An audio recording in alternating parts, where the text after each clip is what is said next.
M Santmat channel को subscribe करें, साथ ही घंटी को दबाकर ऑल नोटिफिकेशन सेलेक्ट करें। आप सभी से आग्रह है कि सत्संग को पूरा अंतिम तक देखें। सम्माननीय साधु समाज,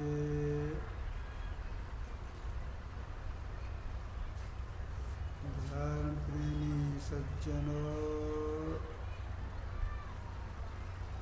माताओं एवं बहनों, जब तक सत्संग होता रहे बिल्कुल शांत भाव से बैठी रहना चाहिए। हलचल नहीं करना चाहिए। मंच के बाएं साइड में शोरगुल हो रहा है।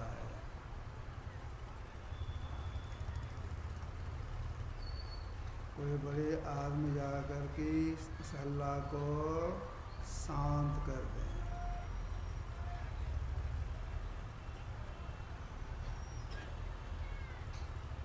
सत्संग में शांति ही धन्य होता है। सत्संग में सुनने की प्रधानता होती है। लोग दूर दूर से सुनने के लिए आते हैं। सुनने में बाधा नहीं डालना चाहिए।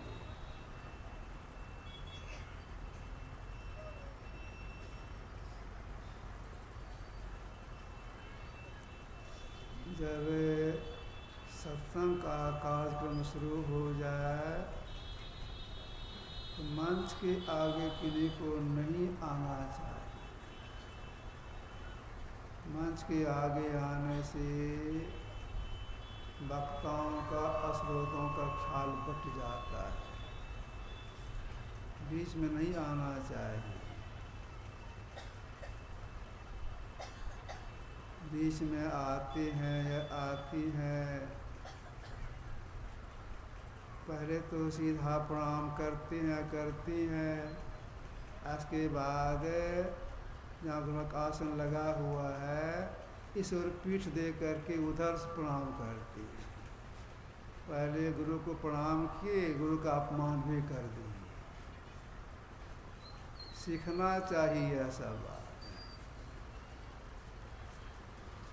जब सत्संग प्रारंभ हो जाए साइड से प्रणाम करके बगल में बैठ जाना चाहिए, सामने नहीं आना चाहिए। सत्संग में जब बैठना चाहिए यह ख्याल रहे, अपने पाँव को झांप के बैठना चाहिए। तब आपके पाँव को क्यों झांप के बैठना चाहिए, एक बात सुनाता हूँ आप लोगों को। जैसे अभी हम लोग सत्संग कर रहे हैं, ऐसे दादू दादी महाराज सत्संग कर रहे थे। शिष्य लोग नीचे बैठे हुए थे, दादाजी प्रवचन कर रहे थे, बढ़िया बढ़िया बात सुना रहे थे। आइए कहा ये कि बिल्कुल चुप हो गए। अब बढ़िया बात आगे क्या सुनाएंगे, नहीं सुना करके बिल्कुल चुप हो गए। सब लोग तो नहीं बोलते हैं, कोई कोई आदमी बोलते हैं। तो मंच के आगे विद्वान आदमी बैठे थे, एक खड़े हो गए। तो बाबा अभी बढ़िया बढ़िया बात सुनाते, आप चुप क्यों हो गए, सुनाइए।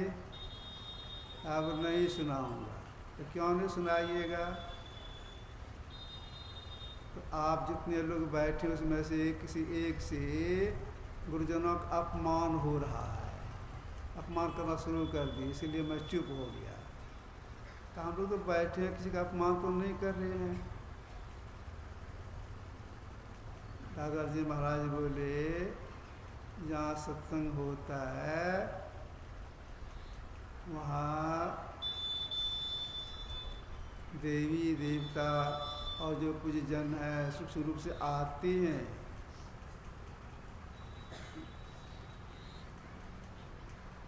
कहा हम लोग तो नहीं देखते हैं, अगर दया हो जाए दिखा दिया जाए, बीच में बताइए, किसी को मत आने दीजिए, व्यवस्था कीजिए। अगर दिखा दिया जाए तो बड़ी कृपा होगी। क्या ठीक है, जितने आप लोग बैठे हैं अपने अपने बगल में झांक के देखिए, तो झांक के देखने लग गए, दिव्य महापुरुष सब, देव देवियाँ सब बैठे हुए हैं। देखिए लोग सूक्ष्म रूप से आते हैं सत्संग में, इनको खुला पेट दिखाना इनका अपमान होता है, तो सब अपने अपने पाँव को झाँप लिए, गलती स्वीकार की। सत्संग में जब भी आना चाहिए पाँव को झाँप के बैठना चाहिए, खुला नहीं बैठना चाहिए। जो वक्ता हों उनकी ओर देखते रहना चाहिए और बिल्कुल शांत भाव से सुनने का प्रयास करना चाहिए। अगर ख्याल बटा हुआ रहेगा, वक्ता कुछ बोलेंगे, सुनेंगे, समझेंगे नहीं। हाँ बाबा बोल रही हैं, क्या बोल रहे दिमाग घुसेगा नहीं, इसे देखते रहना चाहिए, ख्याल उधर नहीं जाए। सावधान सुनो, भगवान राम ने सभी के माध्यम से कहा सावधान सुनो और धरो मन माही, सावधान पूर्वक सुनना चाहिए। अभी हम लोग ईश्वर की स्तुति, संत की स्तुति, गुरु की स्तुति, संत मत सिद्धांत, संत मत की परिभाषा, नाम संकीर्तन आदि का गान किए। इसके बाद सत्संग योग प्रथम भाग से साम वेद की क्रीचा को सुने। ओम उरुगायस ज्योति वृथा क्रीडं तंग मिमेतेन गावः परिणसं किनोते तिग्मश्रृंगो देवार्दस्नित्नक्तमृज्रः। वेद भवनोदेश करते हे मनुष्यो, हाथ, पैर, मुंह, लिंग, गुदा, आँख, कान, नाक, जीवा, मन, बुद्धि आदि द्वारा ईश्वर को प्रत्यक्ष कर चेष्टा करना झूठ ये खेल करना है, क्योंकि वह इंद्रियातीत है।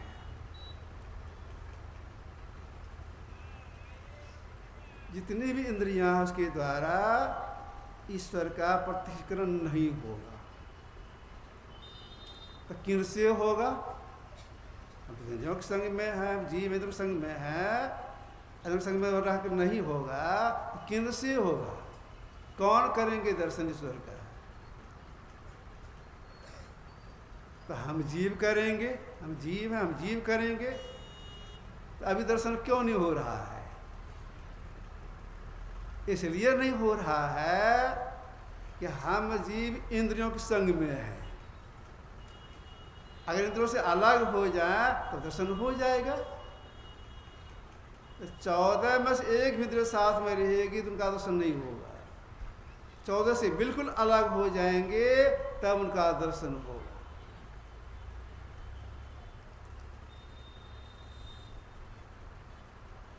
चौदह इंद्रियों में से संसार के सभी लोग, चाहे हिंदू हो, मुस्लिम हो, ईसाई हो, जैन हो, पढ़ा हो, अनपढ़ा हो, स्त्री हो, पुरुष हो, बच्चा हो, जवान हो, बूढ़ा हो, सब लोग 14 इंद्रियों में से 13 से रोज छूटते हैं। सब लोग, चाहे वो सत्संगी हो, गैर सत्संगी, कोई भी हो, मांसाहारी हो, शाकाहारी हो, 13 इंद्रिय सब लोग छूटती है रोज। एक के संग रहने के कारण ईश्वर का दर्शन नहीं हो रहा है, दुख से छुटकारा भी नहीं मिल रहा है। तब आप कहेंगे तेरे से कैसे छूटते हैं? और वह कौन एक इंद्रिय है जो संग नहीं छोड़ता है? अभी हम जीव इस शरीर में हैं, जागृतावस्था में हैं, तो कहाँ पर हैं? इस जीव में कहाँ, शरीर में कहाँ पर हैं? अगर कोई कह दे कि हम जीव इस शरीर में, पूरे शरीर में हैं, और तर्क दे हम खड़े हैं, पैर में चींटी लगती है, काटती है चींटी, तो जान जाते हैं मतलब हम पैर में भी है। माथा खुजलाता है तो जान जाते हैं हम माथे में भी है। पीठ खुजलाता है जान जाते हैं तो पीठ में हम हैं। छाती खुजलाता है छाती, जान के छाती में है। कहाँ पर है? पूरे शरीर में है, गलती हो जाएगी। पूरे शरीर में जीव की चेतन धारा है, लेकिन जब यह जीवात्मा जागृत अवस्था में दोनों भौं के बीच में, यहाँ पर है, पूरे शरीर में नहीं है। यहाँ से इसकी धारा ऊपर नीचे अगल बगल फैली है, तो दोनों भौं के बीच में जीवात्मा है और 14 इंद्रियों के संग में है। इसमें रहने पर जब ब्रह्म सबसे समीप है, ईश्वर अल्लाह खुदा सबसे समीप है, जहाँ हम हैं वहाँ वे भी हैं, लेकिन हम 14 के संग में रहने का उसको नहीं देख सकते हैं। तो तेरे से कैसे छूटते हैं? स्वाभाविक छूट जाते हैं, प्रयास ही करना पड़ता है। स्वाभाविक कैसे छूट जाते हैं? जब रात में खा पी करके सोने के लिए जाते हैं, बहुत लोग दिन में भी सोते हैं, तो स्वाभाविक है यह ज्ञान होने लगता है कि हम अचेत अवस्था में जा रहे हैं। हाथ कमजोर, पैर कमजोर होता जाता है, होते होते जागृत अवस्था से निकल जाते हैं। जागृत अवस्था दोनों भौं बीच में नहीं रहते हैं, दोनों भौं बीच से सरक के आ जाते हैं कंठ में। तो जैसे दोनों भौं के बीच से नीचे सरक के कंठ में आती हैं, उसे आने में क्या होता है? 5 कर्मेंद्रियां, हाथ, पैर, मुंह, लिंग, गुदा, 5 ज्ञानेंद्रियां, आँख, कान, नाक, जीभ, चमड़ा, 5 5 10, ये 10 इंद्रियां छूट जाती है। और यह जीव मन, बुद्धि, चित्त, अहंकार साथ में आकर रह करके कंठ में आ जाता है। 10 छूट गया, तब आए कंठ में। परमात्मा कंठ में भी है, हम जीव भी कंठ में है, लेकिन हम जीव है 4 संग में। इस स्वप्न जो कुछ देखते हैं, सुनते हैं, कलाप करते हैं, सब परम माया ही है। तो कंठ में 10 इंद्रिय छूटकर कंठ में आ गए, लेकिन परमात्मा का दर्शन नहीं हुआ, उनकी माया का दर्शन हो रहा है। तो जब तक कंठ में रहेंगे, स्वप्न देखते रहेंगे, इसके बाद धीरे धीरे हम लोग बेहोश हो जाते हैं, कोई होश वास नहीं रहता है, गर्भ में चले जाते हैं। बगल में कौन शत्रु है, कौन मित्र है, बगल में सांप आया, बिच्छू आया, कुछ ज्ञान नहीं। आज जैसे जगते हैं तो अपने परिवार से, अपने संगी साथी से कहते हैं, आज खूब सोया। भाई जान किसी के खूब सोया? अब तो बिल्कुल बेहोश थे, होश वास तो था ही नहीं, जान कैसे गए? जान इसलिए गए, दोनों कंठ से नीचे जब उतरने लग गए तो मन, बुद्धि, अहंकार 3 दिनों तो छूट गई। एक इंद्रिय जो है चित्त, वह साथ साथ आ गया छाती में, छाती में आ गया, बेहोश हो पड़े रहे। और जैसे जगह यही चित्त इंद्रिय से खबर कर देती है आज खूब सोया, न संग्रह करके। अब देखिए जागृत अवस्था आगे स्वप्न में तो 10 दिन छूट गई, स्वप्न अवस्था नीचे आए तो 3 और छूट गया, मतलब 13 छूट गया। एक संग में रह गया चित्त। इसके संग जब तक रहेंगे ईश्वर का दर्शन परम दर्शन नहीं होगा, आवागमन नहीं छूटेगा।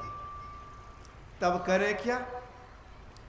नीचे जाने का रास्ता नहीं है, छात्र नहीं जा सकते, उसके नीचे ब्रेक है, नहीं जा सकते हैं। जैसे नीचे जाने का रास्ता बना हुआ है, दोनों भाग सड़क के आ जाते हैं कंठ में, कंठ से आ जाते हैं छाती में, छाती से आते हैं कंठ में, फिर आ जाते हैं दोनों भाग के बीच में जिस रास्ता बना हुआ है, ठीक ऐसे ऊपर जाने का भी रास्ता है।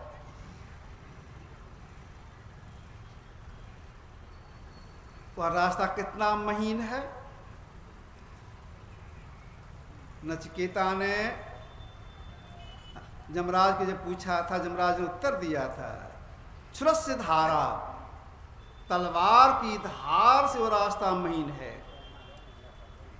ऐसी को नानक साहब ने कहा, खन्य तीखी बालों ने की एतु मार्ग जाना। ऊपर जाने का रास्ता कितना महीन है। अभी वर्तमान में हम जीव दोनों भावों के बीच में हैं, 14 संग में हैं, नीचे उतरते उतरते छाती में गए, लेकिन साथ में रह गई। महापुरुष का कहना, नीचे नहीं उतरिए, ऊपर चलिए, न आंख से ऊपर चलिए। ऊपर चलने में क्या होगा? ऊपर चलने में सिमटाव होगा, और एक बार की 10 दिन से छुटकारा मिलेगा। इसके बाद फिर 4 दिन से एक बार की छुटकारा मिल जाएगा। तो 10 दिन से अलग होने के लिए क्या करना, क्या करने के लिए महापुरुषों ने कहा?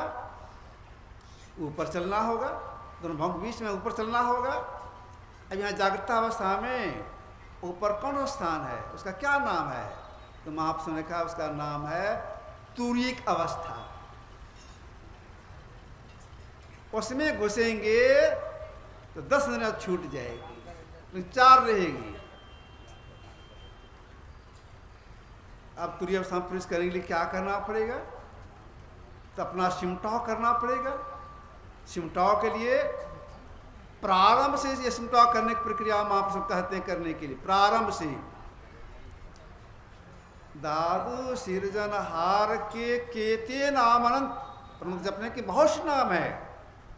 उन नाम में से एक नाम को जपने के लिए महापुरुष कहते हैं। एक नाम तो बहुत नाम छूट जाता है, गप समझने के लिए। अब एक नाम जपेंगे तो कैसे जपेंगे? जिस सिमटा हो जाए तो जपने की प्रक्रिया 3 तरह से बताया जाता है। बोल बोल करके, धीमे स्वर से, और मन ही मन। आदि सिमटा प्रदान करने वाला है मन ही मन, क्योंकि भीतर जिन्हें डोरे और ठोर पट नहीं करे, मन ही मन, मंत्रावृत्ति हो। लेकिन नाम जप करने में धैर्य चाहिए, पहले धैर्य चाहिए। धैर्य इसलिए, अगर नाम जप करने के समय दूसरी बात आ जाए, गंदी बात आ जाए, उसको हटा के जप लगाना चाहिए। या नहीं कि गंदी बात आ रही है उठ जाए,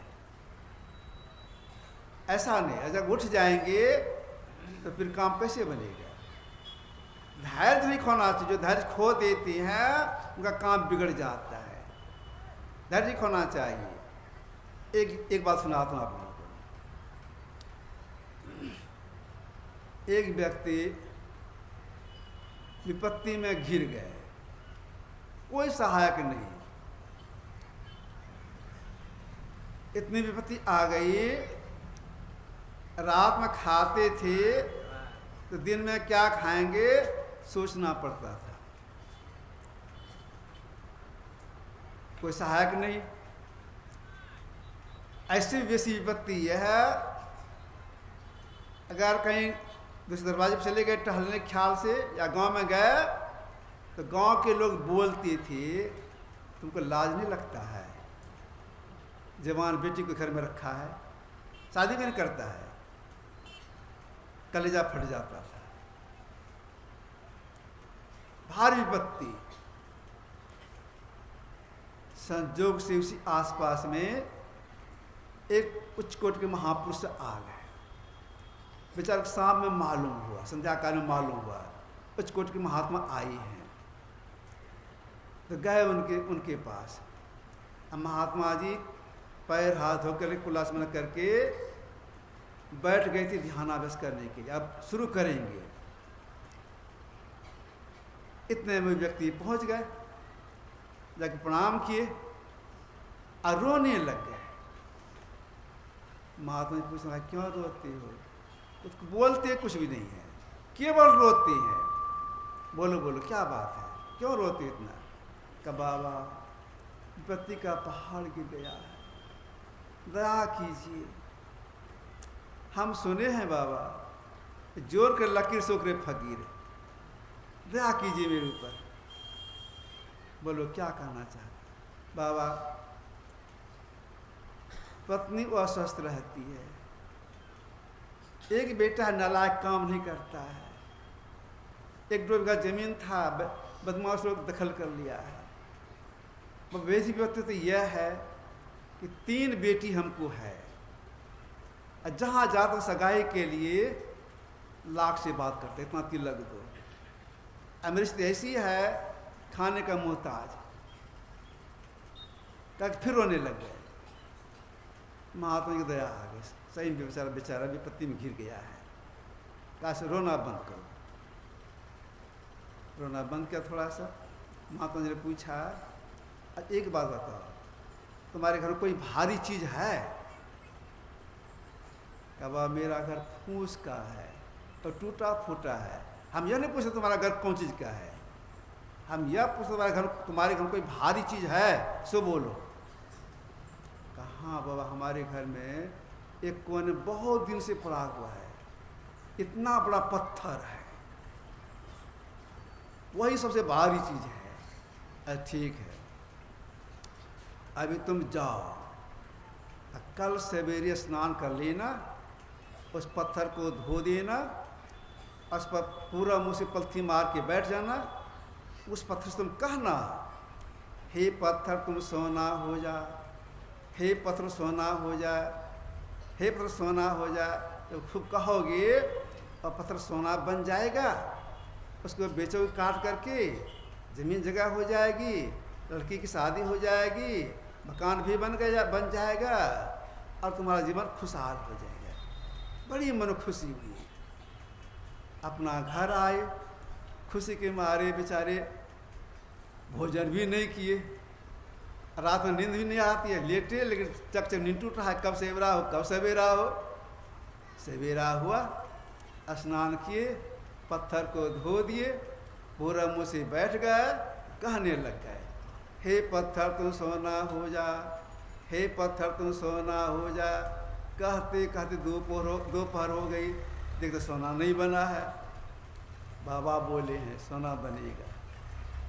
कह रहे हे पत्थर सोना हो जा, हे पत्थर सोना हो जा। कहते कहते शाम हो गई, पत्थर सोना नहीं बन रहा है। रात के भूखे, दिन के भूखे, आवाज़ नहीं आ रही मुँह से, तो पुकार के कह रहे हैं हे पत्थर सोना हो जा, हे पत्थर सोना हो जा। अब देख भी सोना बन नहीं रहा है। बेचारा धैर्य टूट गया। जैसे धैर्य टूट गया तो भीतर में आ गया क्रोध। और उसके मुंह से क्या निकल गया? हे पत्थर तो सोना नहीं बनता है तो लोहे बन जा। किसी का लोहे बन जा, वो पत्थर लोहा बन गया। अरे तो लोहा बन गया। उठे वहाँ से लोहा पर से गए महात्मा जी के पास, बाबा क्या हुआ? वो तो लोहा बन गया। कहा होगा लोहा बनने के लिए? हाँ बाबा सवेरे बैठे थे, शाम हो रही है, धैर्य नहीं रहा, क्रोध आ गया, मुझसे निकल गया लोहा बन जा। सुनो, अगर तुम धैर्य नहीं खोता तो वह सोना बन जाता। धैर्य खो दिया तो लोहा बन गया, क्रोध आ गया तुमको। धैर्य खोने से कितनी हानि हो गई। उतना बड़ा मोटा पत्थर सोना बनता हो गया लोहा। तो अगर मन में गंदी गंदी बात आ रही है तो धैर्य खोना से उसको हटा हटा करके जब लगना प्रयास करना चाहिए। लोहा लोहा काटता है, सांसारिक चिंतन का काटना होता है परमार्थ चिंतन से। तो धैर्य नहीं खोना चाहिए जब करने में। और जो नाम रूप बता दे उस नाम को हिस्से लगाने के ख्याल से उठते बैठते चलते फिर हमेशा अपने प्रयास करना चाहिए। जब अपने हृदय शुद्धि होती है तब आगे साधना करने में सरलता आ जाती है। आगे साधना में क्या है? आगे साधना में है गुरु जिनका ध्यान करने के लिए बता दें उनके रूप का ध्यान। कैसे ध्यान करेंगे? ख्याल से। ख्याल करके ऐसे हैं, ख्याल करते करते कुछ ख्याल में आ जाएंगे, प्रणाम करके भी छोड़ देंगे। अब वह साधना करेंगे इस साधना के द्वारा, इस साधना द्वारा हम आगे बढ़ करके इधर छूट सकते हैं। वह साधना क्या है? वही है दृश्य योग क्रिया। इसमें क्या करना पड़ता है? ये जो हम लोग दो आँखें हैं और दोनों आँखों से दृष्टि की धार निकल रही है, समझ रेखा निकल रही है। एक करना, अब विचार की दृष्टार समांत रेखा में चल रही है। एक कैसे करेंगे? अपने से होगा? अपने से नहीं होगा। इसके लिए किन्हीं के पास जाना होगा सीखने के लिए। अब जैसे सिखाएंगे वैसे ही करना होगा। अपनी बुद्धि अगर लगाएंगे काम गड़बड़ हो जाएगा। यही असल में है ब्रह्म दीक्षा। इसी ज्ञान को सीखने के लिए गदाधर जी को तोतापुर जाना पड़ा था। यही एक क्रिया सीखने के लिए। पीछे उनका नाम पड़ा रामकृष्ण जी महाराज। इसी क्रिया सीखने के लिए गुरुदेव को भी बाबा देवी साहब के शिष्य राजेंद्र बाबू के शरण में जाना पड़ा था। जितने बड़े बड़े महापुरुष हो गए सब उनका वेद सीखने के लिए जाना पड़ता है। जा करके सीखते हैं। अगर समझ में कमी होती है फिर से जाके समझते हैं। कहने के लिए सरल है लेकिन समझना बहुत कठिन है। लोग जल्दी समझ नहीं पाते हैं।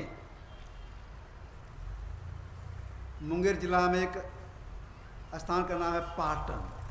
वहाँ एक अच्छे साधक रहते थे, उनका नाम था पूज्य भुजंगी बाबा। अब उनका शरीर नहीं रहा। एक कारखाना में काम करते थे। जो पैसा मिलता था उसे आश्रम बनाए, साथ में सेवक लोग रखे, साधना करते थे। इधर अपने किसी बात के सिलसिले में अपने शिष्यों से बोले थे। कौन? भुजंगी बाबा बोले थे कि देखिए मैंने दीक्षा ली पूज्य गुरुदेव से, ठीक से सुने लेकिन समझिए नहीं। जब जब गुरुदेव कुप्पा घाट आते थे मालूम होता था हमको, तो मैं उनके दर्शन के लिए जाता था। उनकी आज्ञा लेकर के जब दीक्षा देने के लिए बैठते थे उनके उसमें हम सम्मिलित होते थे। लगभग 50 बार मैं बैठा, गुरुदेव आज्ञा लेकर 50 बार बैठा दीक्षा देने के सिलसिले में। तब मेरे समझ में बात आई कि सालों को कैसे जुड़ना चाहिए। तो कहानी ले सरल है लेकिन है बड़ा बहुत कठिन। आंख बंद करते अंधकार, इस अंधकार में देखते हैं स्वाभाविक देखते हैं। यह दृष्टि नहीं है, यह मानस्थान पर अंधकार का मानस्थान है। इसी अंधकार में सिमट निकास देखने की क्रिया बताती हैं। सी का अगला नौक है उतना कम स्थान छिके देखने में क्रिया गुरु बताती हैं। कहाँ देखना, कैसे देखना है, सिमट निकास कैसे देखना है। इसके आगे जो सीखते हैं सीख तो लेते हैं, अगर समय नहीं दे पाते हैं सफलता नहीं मिलती है। समय देना पड़ता है। एक चिकोट के महापुरुष हो गए तुलसी साहब। इनका एक चमत्कार सुनाता हूँ, तब क्या इन्होंने कहा सो कहूँगा। तुलसी साहब के शिष्य गिरधारी लाल जी थे, तो दोनों गुरु शिष्य एक गांव में गए सत्संग कर रहे।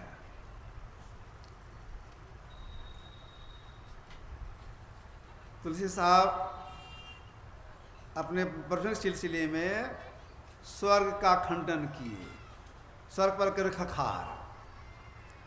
संदर्भिक होते हैं, कुछ लोग को अच्छा नहीं लगा। वे क्या किए, गांव के कुछ बच्चों को, कुछ लड़कों को तैयार किया। जब ये दोनों महात्मा गांव से निकलेंगे, तुम लोग हल्ला करना, पीछे से ढेला मारना, ईटा का रोड़ा भी चला देना, जिससे कि दोबारा फिर गांव में नहीं आवे सत्संग करने। लड़का सब तैयार हो गया। और जब दोनों महात्मा आगे निकले, तो आगे तुलसी साहब, पीछे गिरधारी लाल जी। और तुलसी साहब खड़ा पहनते थे, तो खड़ा पहने आगे जा रहे हैं, और पीछे पीछे तो गिरधारी लाल जी जा रहे हैं। और वो बच्चों ने क्या किया, तो हल्ला किया, ऐसे पीछे से ढेला मारना शुरू किया। कोई ईटा भी मार देता था।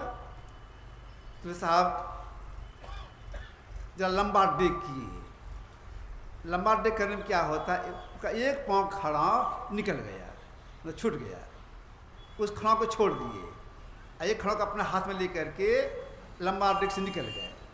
अब पीछे गिरधारी लाल जी वे क्या किए, उनका एक खड़ा जो छूट गया उठा लिए। अब बच्चे लोग इसे ढेला मार रहे हैं, तो गिरधारी लाल जी क्या किए, उस खड़ाउस की प्रार्थना, कुछ प्रार्थना करके, खड़ाउस कुछ प्रार्थना करके और खड़ा को ऊपर ऐसे ऊपर फेंक दिए। खड़ा से लगा ऊपर, जिससे कौवा झपटता है किसी के माथे पर, वह खड़ा ऊपर से झपट्टा मारने लग गया। जहाँ बच्चों का झुंड था, माथे तक आता था उड़ जाता था, माथा तक आता था उड़ जाता था। बच्चों ने हल्ला किया, अरे माथा फटेगा, माथा फटेगा। हल्ला जो किया, तो साहब उलट के देखते हैं, अरे खड़ा ऊपर नीचे हो रहा है। गिरधारी, अरे संत लोग आते हैं माथा की रक्षा करने के लिए, माथा फोड़ने के लिए, उतारो खड़ा। खड़ा को उतार लिए। ऐसे तुलसी साहब चमत्कारी महापुरुष थे। इन्होंने कहा आदि साल जोड़ने में कितना समय लगाना होगा। इन्होंने कहा तुलसी देख लीजिए नैना पल पल पहरो 8, आया भी सैर करने से बाद रोज 360 दिन में सालों और पल पल देखिए, शिवनी निकाह से देखने का प्रयास कीजिए। कहाँ, जहाँ गुरु ने सुना बताया देखने के लिए, तहाँ वहीं देखिए, सालों भर देखिए, टकरी लगा के देखिए। लेकिन यह ख्याल रहे कि देखने समय में आप पर जरा भी जोर नहीं लगे। अगर आँख पर जोर लगा देंगे, आपकी आँख बिगड़ जाएगी। आँख जरा भी जोर नहीं लगे। लेकिन सिमरी निगाह से देखने के लिए महापुरुष कहते हैं, दृष्टि निगाह से देखिए, फिर निगाह से दृष्टि निगाह से देखिए, समय लगा के देखिए। इस क्रिया के करने में पीठ का रीढ़, गर्दन, सिर एक साथ रखना पड़ता है। आँखों को बंद, मुंह को बंद करके क्रिया करनी पड़ती है। मुंह से सांस या क्रिया करनी पड़ती है। अंधकार में ही टक लगा के देखना पड़ता है, निगाह से देखना पड़ता है। देखते देखते सीधार अपने टकराती है, अलग हो जाती है, टकराती अलग हो जाती है। जैसे छटती है, जैसे छटती है दृष्टिधार, परिणाम क्या होता है, उसी क्षण 5 कर्मेंद्रियां, हाथ, पैर, मुंह, लिंग, गुदा, आँख, कान, नाक, जीभ, चमड़ा, 5 व 10 दिन उसकी छूट जाती है। किस क्रिया करने से, किस क्रिया करने से? इस योग क्रिया करने से 10 इंद्रियां छूट जाती है, लेकिन भीतर 4 इंद्रियां रह गई, मन, बुद्धि, चित्त, अहंकार, इस सब में रह करके वह जीव तुरीय अवस्था में, शुद्ध अवस्था में प्रवेश कर जाती है। प्रवेश करने पर कुछ देखता है भीतर में, कुछ सुनता भी है, किसके साथ में रह करके? मन, बुद्धि, चित्त, अहंकार से रह करके देखता है, और कुछ सुनता भी है। तो जो देखा या सुना जाता है वो परमात्मा स्वरूप है नहीं, तो परमात्मा सूक्ष्म माया है। भगवान राम ने लक्ष्मण जी से कहा था, गोचर जहाँ लगी मन जाई, सो सब माया जानो भाई। जहाँ तुम तो दौड़ सब माया माया, तो अंदर में तो प्रवेश कर गए, तो सब प्रवेश कर गए, चांद्र संग में है। चांद्र संग रह करके क्या देखते हैं भीतर में? भीतर में ब्रह्म प्रकाश को देखती है, ब्रह्मनाद को सुनती हैं। यही परमात्मा की सूक्ष्म माया है। ब्रह्म प्रकाश में और ब्रह्मनाद में भी परमात्मा व्यापक होकर के अपना मतलब बाहर रखी हैं। साधना कैसे उसको देखेंगे? दृष्टि खुल गई लेकिन नहीं देख सकती हैं, इंद्र संग में है। गुरुदेव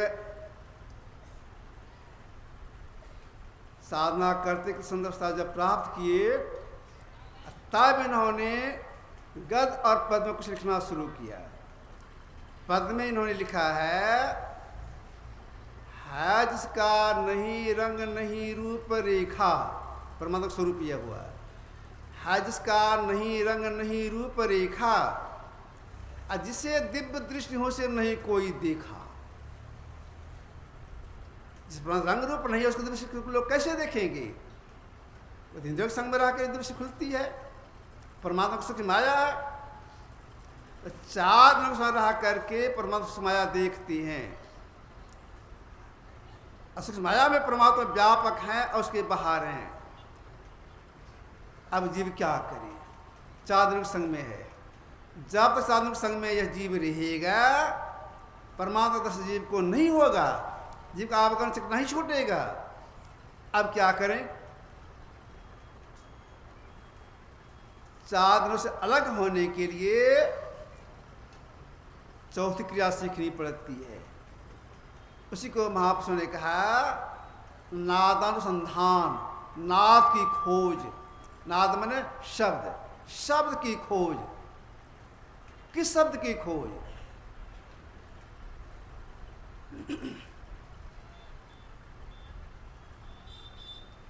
आदि शब्द सृष्टि के अंतस्थल में सदा अनिवार्य, अविच्छिन्न और अभ्यक्त रूप से धृत हो रही है। यह सब सृष्टि का साराधार, सर्वव्यापी और सत्य है। मतलब क्या हो गया? आदि सब सृष्टि के अंतस्थल में बेरोक चल रहा है। उस शब्द की खोज, इस की उत्पत्ति कहाँ से, कैसे, कब हुई? तो गुरुदेव साधना करके संत बन के तब इन्होंने लिखा। सतसंग चतुर्थ भाग में पढ़ेंगे, पारा और अपरा जुगल प्रतियुग रहने के पूर्व ही आदिनाथ प्रकट हुआ। मतलब क्या हो गया? जड़ प्रकृति जिसके 4 भाग हैं, स्थूल, सूक्ष्म, कारण, महाकारण, अपरा प्रकृति, ऐसा परा प्रकृति, इसको पृथ्वी कहती हैं। दोनों प्रकृति के बनने के पूर्व ही, पहले ही आदिनाथ प्रकट हुआ। उसी आदिनाथ से यह सारी सृष्टि बनती है। एक शब्द सब कुछ किया, ऐसा शब्द सो आगे पीछे तोकर जो बलहीना, इस शब्द की खोज। अगर इस शब्द की खोज के लिए कोई तीर्थों में जाए, व्रत त्योहार करे, उपवास करे, दान पुण्य करे और कुछ करे, सफलता नहीं मिलेगी, नहीं कर सकेंगे, इसकी खोज नहीं होगी। डेग डेग में गुरु की आवश्यकता पड़ती है। इसकी खोज के लिए हम सबको कैसे पकड़ेंगे, इसके लिए जो अब शब्द अभ्यासी महापुरुष हैं उनके शरण जाना होगा, उनसे सीखना होगा, और वे जैसे करने के लिए बताएं उसको करना होगा, उस तरह से समय लगा करना होगा। शब्द अभ्यास सीखने के लिए भी गुरु के पास जाना होगा। तो जाएंगे तो क्या वे बता देंगे? वैसे नहीं बताएंगे, वे कुछ पूछेंगे, अगर पास कर जाएंगे तब बताएंगे। क्या पूछेंगे? वे पूछेंगे आप जो दिशा जुड़ने का प्रयास करती हैं, दिशा सट गई आपकी, कितनी देर सटी, और बात पूछेंगे। अगर पास कर तब वे बताएंगे, वैसे नहीं बताएंगे। और ऐसे तो कुछ प्रचारक ऐसे भी हैं, उनका वे कहती हैं कि मानस जप, मानस ध्यान, दृष्टि जब कितना कीजिएगा, इसे कुछ होने को नहीं है। हमसे सब साधना लीजिए, कीजिए सब साधना, होगा नहीं होगा। सब साधना करने के लिए शक्ति प्राप्त करनी पड़ती है। एक नाम का जप, एक रूप का ध्यान, शून्य ध्यान, शून्य सफलता में अपने अंदर में आनंदनाथ की प्राप्ति होती है। बहुत तरह का शब्द होता है, उस बहुत शब्दों में से एक खोज करनी पड़ती है। इसका संकेत गुरु बताते हैं, उनका आदेश अनुसार काम करना पड़ता है। तो शब्द अभ्यास करने से काम नहीं उसको सफलता ही नहीं मिलेगी। तो शब्द अभ्यास करने में क्या करना पड़ता है? अभी हम लोग एक नाम का जप करते हैं, एक रूप का ध्यान करते हैं, संध्यान की जो 3 क्रिया करते हैं उनको आंख बंद मुंह मत लगाना पड़ता है। अभ्यास करने में तीनों मत लगा करके, तीनों मत लगा के सुन अंतर टंकोर, 3 मत लगा के सुन अंतर टंकोर, नानक से समाधि नहीं सांझ नहीं बोल, आंख बंद, मुंह बंद और कान बंद, 3 बंद लगा क्या करना पड़ता है? उस एक शब्द की खोज करनी पड़ती है। इसमें बहुत समय लगता है। सफलता किनको मिलती है? जो समय अधिक लगाएंगे उनको सफलता मिलती है, एक बात। दूसरी बात यह, जो अपने को संयम में रखते हैं तब उनसे अंतर साधना होती है। जो संयमी नहीं है उनसे अंतर साधना नहीं होती है। तो पहला संयम क्या है? संयम तो बहुत तरह का है। पहला संयम क्या है?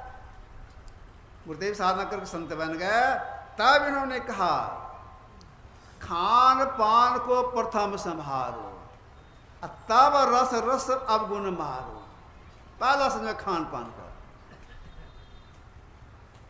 खान पान क्या संयम करेंगे? खान पान संयम यह है, आकार का अंतर साधना करके अलग इंद्रियों से अलग होना चाहते हैं तो तामसी भोजन नहीं लेंगे, राशि भोजन नहीं लेंगे, सात्विक भोजन लेंगे। वह भी भोजन ऐसा हो जो सुपाच्य हो, कब्ज कारक नहीं हो। अगर कब्ज कारक चीज खाएंगे, पेट में कब्ज है, बैठेंगे पेट में गैस बनेगा, देर तक नहीं बैठ सकेंगे। जबरन करेंगे गैस फॉर्म करेगा, माथा घूमेगा और पेट कहीं पर दर्द हो जाएगा। तो कब्ज कारक चीज नहीं खाना चाहिए साधक को। भोजन ऐसा हो जल्द पचने वाला हो, एक बात। दूसरी बात यह है, सात्विक भोजन है लेकिन वह भोजन पवित्र होना चाहिए, अपवित्र भोजन नहीं। भात दाल सब्जी शास्त्री लोग खाते हैं, अगर इसमें अपवित्रता घुस जाएगी, अपवित्र हो जाएगा, उसको करेंगे जब तक करने में मन नहीं लगेगा। जैसे देखिए बहुत से लोग जब भोज भंडारा करते हैं, उसमें सत्संगी लोग भी बहुत लोग जाते हैं भोजन करने के लिए। भंडारी हैं, स्नान नहीं किए हैं, भोजन से बनाना शुरू कर दिए, एक बात। दूसरी बात यह है, खान पान का संयमित नहीं है, मतलब शाकाहारी वे नहीं है, मांसाहारी है, एक बात। दूसरी बात, और भोजन बनाना शुरू किए, अब बीच में खैनी खा रहे हैं, बीड़ी पी रहे हैं, अशुद्ध हो जाएगा। एक जगह गए सत्संग करने के लिए, जहाँ मेरा आवासा था, आवास के बगल में सामूहिक भोज का व्यवस्था की गई थी। जाड़े का समय था, सत्संग दर शुरू था, भंडारी लोग भोजन बना रहे थे। मैं दूर में खड़ा देख रहा था कैसे क्या करते हैं। करीब 10-12 भंडारी थे बनाने वाले। कढ़ाई चढ़ा दिए, उसमें तेल दिए, इधर क्या किए, सूप में फोरन रखी, कच्चा मिर्चाई भी तोड़ के उसमें रखी, और उधर तेल पक रहा है। इधर ये क्या के बनाने वाले अपने हाथ में खैनी लिए और उसको ऐसे लटाए, ऐसे ठोके, और दोनों हाथ से ऐसे उंगली ले करके मुंह में घुसाए। जितना घुसाए 3 उंगली उसके मुंह में गया, तीनों को थूक लग गया।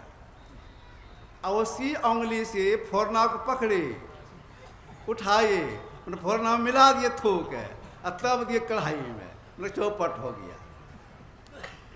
अगर ऐसा भोजन करेंगे तो जब करने धान का मन नहीं लगेगा। ख्याल कि ऐसा भोजन नहीं करना चाहिए, थूक लगा हुआ भोजन नहीं करना चाहिए। जूठा हुआ जूठा हो गया।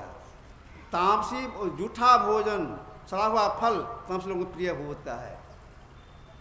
भोजन अपवित्र नहीं होना चाहिए, पवित्र भोजन होना चाहिए। भोजन का प्रभाव पड़ता है।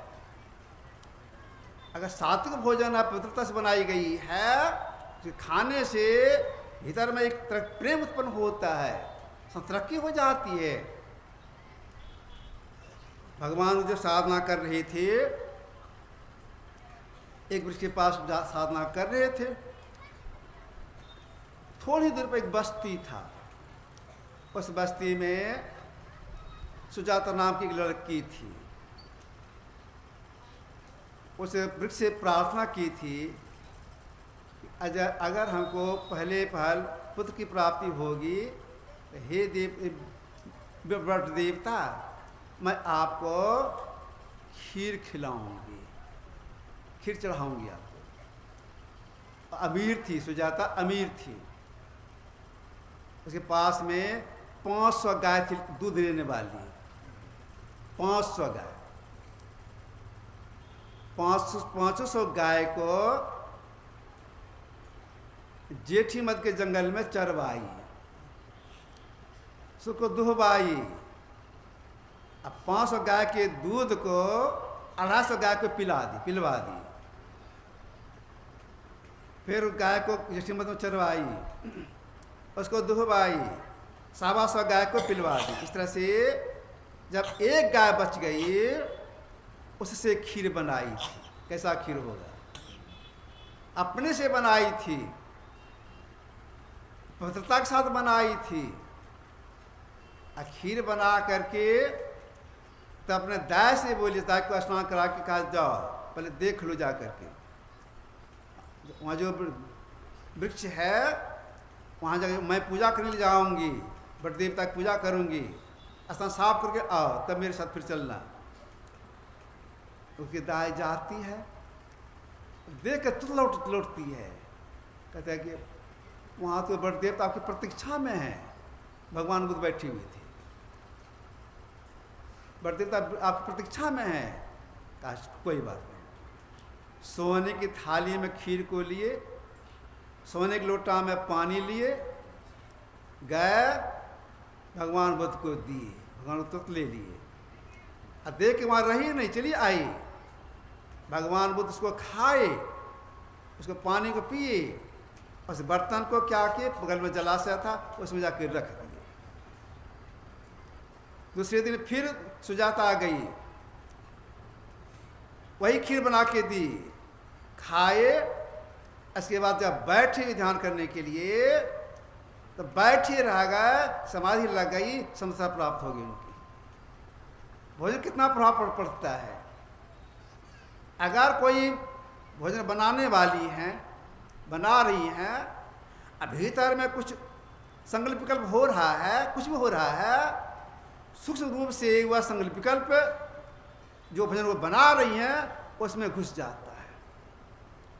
अगर गुरु मंत्र जपती हैं, गुरु मंत्र जपते हुए, उसी मंत्र जपते हुए रोटी बना रही हैं, मंत्र का प्रभाव रोटी में घुसेगा, और झगड़ा वाली बात सोचेंगे, झगड़ा वाली बात उसमें घुसेगा,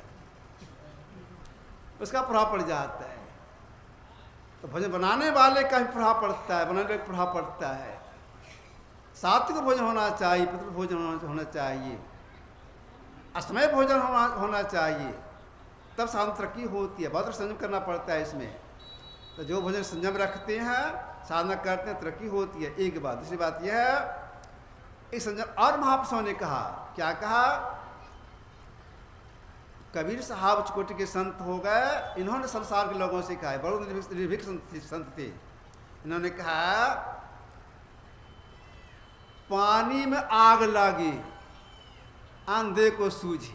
विचित्र बात, पानी में आग लगता नहीं है, अंधा को सूझता नहीं है। कबीर साहब की वाणी है, कहा गया कबीर की वाणी, बूझे तीनों लोग सूझे।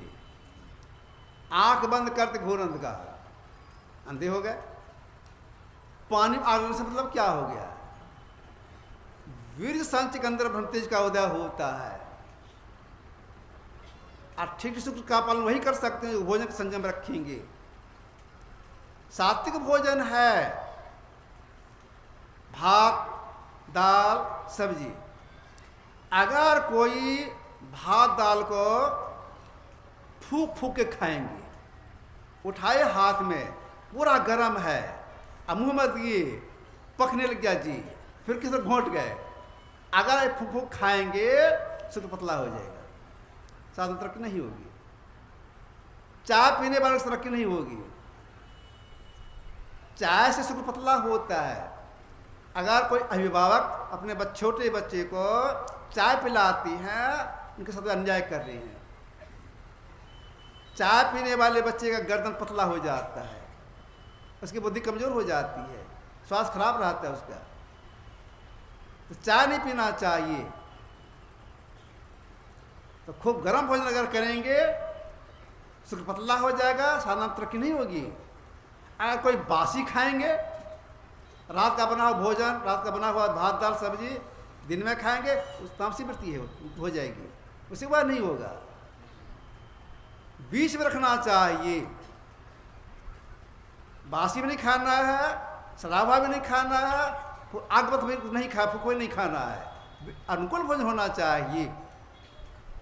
अगर अनुकूल नहीं करेंगे तो तरह हो सकता है आपके तकलीफ हो जाए। साहिब एक दिन बता रही थी हमको, एक जगह खाने के किन्हीं घर पर खाने के लिए, तो भात दाल सब्जी दिए, पूरा पूरा गर्म था, और चम्मच भी दे दिए। ऐसे मिलाए, चम्मच से मिलाए, हम पहले छुए नहीं कैसा था, चम्मच मिला के मुंह में दिए, ये पक गया हमारा। तो अनुकूल बना लेना चाहिए, संठा का अनुकूल बना के तब खाना चाहिए। इसके साथ साथ अभ्यास में अधिक समय लगना चाहिए। जो अभ्यास करती हैं वो सफलता प्राप्त करती हैं। जितने बड़े महापुरुष के सबको अभ्यास करना पड़ा। जैसे देखिए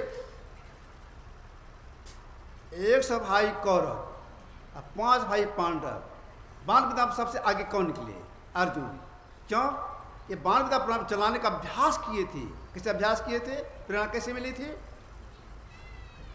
5 भाई पांडव, मतलब महाराज युधिष्ठिर, भीम, अर्जुन, नकुल, सहदेव रात्रि काल में भोजन कर रहे थे। अंधेरी रात थी, दीपक के प्रकाश में 5 भाई भोजन कर रहे थे। हवा का झोंका लगा, दीपक बुझ गई, हो गया घोर अंधार। सबकी सूझ अलग अलग होती है। अर्जुन सोचने लग गए, दीपक बुझ गई, घोर अंधेरा है, अपना हाथ में नहीं सूझता है।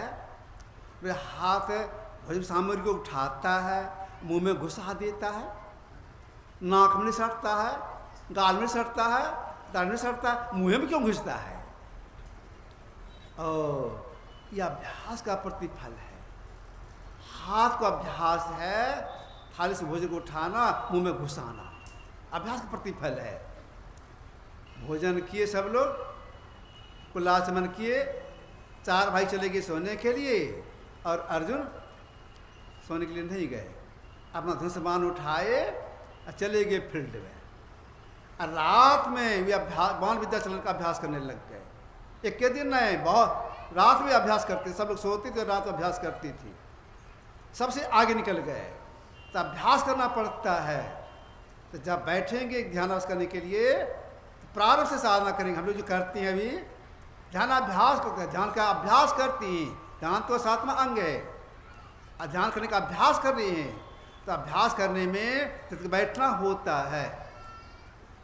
अब बैठ के क्या करना पड़ता है?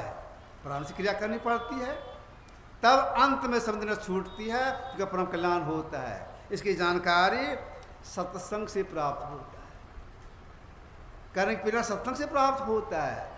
अगर सत्संग करना छोड़ देंगे, फिर स्रोत बंद हो जाएगा, साधना तक शिथिलता आ जाएगी।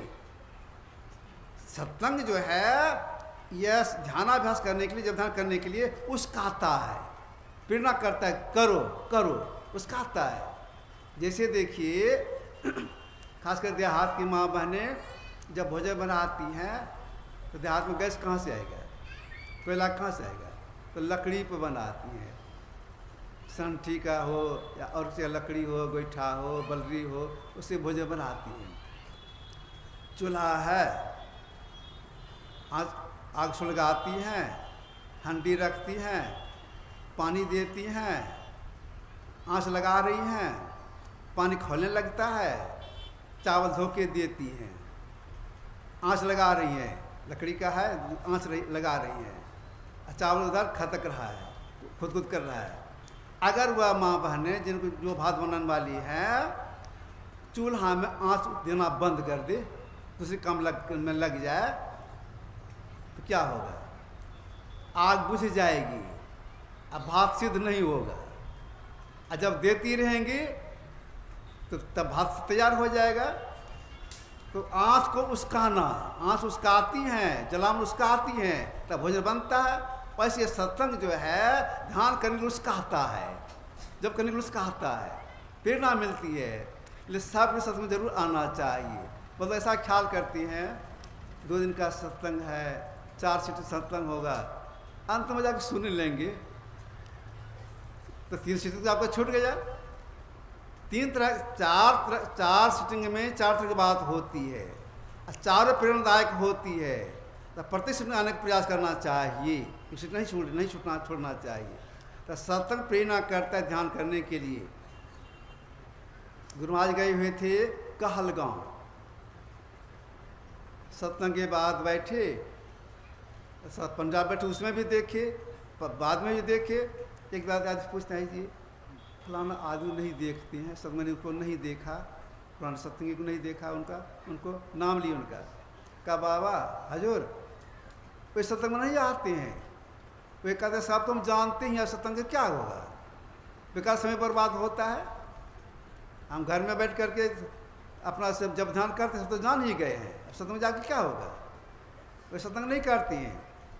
कहा जाओ उनको कहना, मेरे लिए कहना बुलाते हैं। वे गए, क्या गुरु महाराज को बुलाते हैं, तब आए गुरु महाराज के दर्शन करने के लिए। गुरु महाराज पूछते हैं सत्संग नहीं आया? हजूर काहे के लिए आएंगे? जो बात यहाँ कहा जाता हम तो पहले जानते ही हैं, आप काहे के लिए सभी काहे बर्बाद करेंगे? गुरुदेव बोले सुनो, सत्संग नहीं करोगे तो जब ध्यान करने में शिथिलता आ जाएगी। इसलिए सत्संग क्या करो।